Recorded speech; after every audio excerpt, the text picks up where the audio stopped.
بسم اللہ الرحمن الرحیم۔ کربلا میں حضرت غازی عباس رضی اللہ تعالیٰ عنہ کے کردار اور گفتار کو جان کر آپ کا ایمان تازہ ہو جائے گا۔ آج بھی حضرت عباس رضی اللہ تعالیٰ عنہ کا ذکر سننے والوں کی آنکھیں اشک بار ہو جاتی ہیں۔ ہم آپ کے ساتھ غازی عباس کی شہادت کا مکمل واقعہ شیئر کریں گے، لہٰذا ویڈیو کو آخر تک ضرور دیکھیے۔ حضرت علی رضی اللہ تعالیٰ عنہ کی زوجہ، جنتی عورتوں کی سردار حضرت بی بی فاطمہ رضی اللہ تعالیٰ عنہ کی وفات کے بعد حضرت علی شیر خدا نے اپنے بھائی عقیل سے درخواست کی کہ ان کے لیے ایک ایسی عورت تلاش کریں جو اعلیٰ نسل سے تعلق رکھتی ہو، تاکہ ان سے ایک بہادر اور دلیر اولاد پیدا ہو جو کربلا میں امام حسین علیہ السلام کا مددگار بنے۔ لہٰذا بنو عقیل نے بنو کلبیہ کی ایک خاتون فاطمہ بنت خزام کا نام پیش کیا، جنہیں ام البنین کہا جاتا تھا۔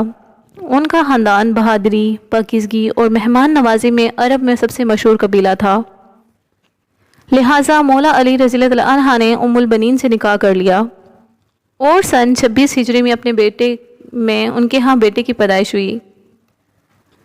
بچے کو مولا علی نے اپنی گود میں لیا اور بچے کا نام عباس رکھا۔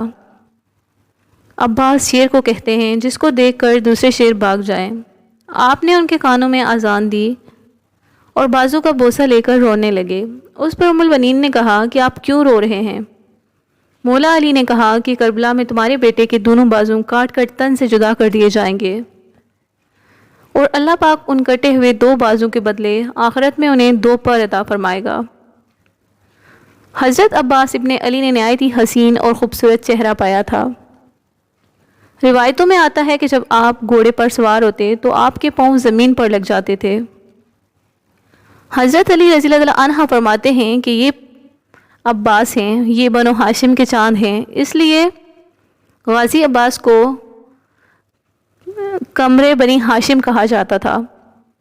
غازی عباس کا اہم واقعہ کربلا میں شرکت ہے، جس میں آپ نے امام حسین علیہ السلام اپنے بھائی کا ساتھ دے کر وفا اور قربانی کی مثال پیش کر دی۔ میدان کربلا میں حضرت عباس رضی اللہ عنہ کی قربانی ایک مثال ہے۔ تاریخ نے کبھی ایسی وفاداری اور جانثاری نہیں دیکھی۔ کربلا میں غازی عباس کی عمر 35 سال کے لگ بھگ تھی۔ امام حسین علیہ السلام نے آپ کو لشکر حسین کا علمدار قرار دیا تھا۔ آپ حسینی فوج کے سپہ سالار تھے۔ روایتوں میں آتا ہے کہ جب تک غازی عباس حسینی لشکر کے ساتھ رہے، یزیدیوں کا لشکر چین سے سو نہیں پایا تھا۔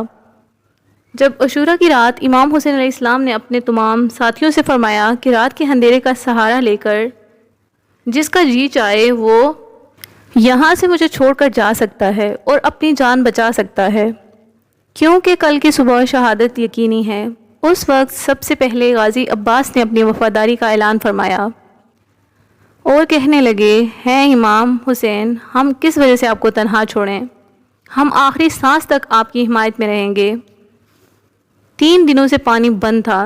3 دن سے امام حسین علیہ السلام اور امام حسین علیہ السلام کا لشکر اور امام حسین علیہ السلام کے بچوں کا پانی بند تھا۔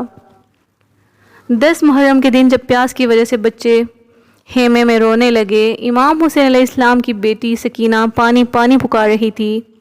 جب جناب عباس نے یہ منظر دیکھا تو آپ سے رہا نہ گیا۔ آپ فرمانے لگے امام حسین علیہ السلام کو کہ بھائی میں پانی لینے جاتا ہوں، تو امام حسین علیہ السلام نے حضرت عباس رضی اللہ عنہ کو اجازت دے دی۔ حضرت غازی عباس پانی لینے کے لیے دریائے فرات کی طرف نکلے۔ اس وقت کربلا میں پانی کا کوئی وسیلہ نہ تھا سوائے دریائے فرات کے۔ اس وقت ظالموں نے دریائے فرات کے پہرے لگا رکھے تھے۔ 4000 یزیدی لشکر دریائے فرات کے کنارے کھڑا تھا۔ غازی عباس دریائے فرات کی طرف بڑھے تو عمر بن حجاج اور اس کے سپاہی راستہ روکنے کے لیے آگے آ گئے۔ غازی عباس سے ان کی جنگ ہوئی، لیکن بنو ہاشم کے اس بہادر نوجوان کے سامنے کوئی کیسے ٹک سکتا تھا؟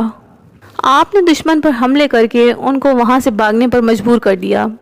غازی عباس دریا کے کنارے پہنچے، پانی کو ہاتھوں کے چلو سے اٹھایا۔ آپ خود بھی 3 دن کے شدید پیاسے تھے، لیکن جب آپ کو خیال آیا کہ خیمے میں ان کی پیاری بھتیجی سکینہ پانی کے انتظار میں ہوگی تو آپ نے پانی نہیں پیا، لہٰذا آپ نے پانی سے ہاتھوں کو واپس کھینچ لیا اور مشکیزے میں پانی بھر کر واپس خیمے کی طرف روانہ ہوئے۔ اچانک یزیدی لشکر نے پیٹھ پیچھے حملہ کر دیا، ان ظالموں نے تیروں اور نیزوں کی بارش کر دی۔ جناب عباس زخمی ہو گئے۔ جناب غازی عباس نے پانی کے مشکیزے کو کندھوں پر رکھ لیا اور یزیدی لشکر سے لڑنے لگے۔ اس شیر کی ایک دہاڑ سے سپاہی چاروں طرف بکھر جاتے تھے۔ آخر یزیدی سپاہیوں نے تیر سے اس مشکیزے کو بھی توڑ دیا۔ سخت لڑائی شروع ہو گئی۔ غازی عباس کی تلوار جس پر بھی پڑتی اس کے 2 ٹکڑے کر دیتی۔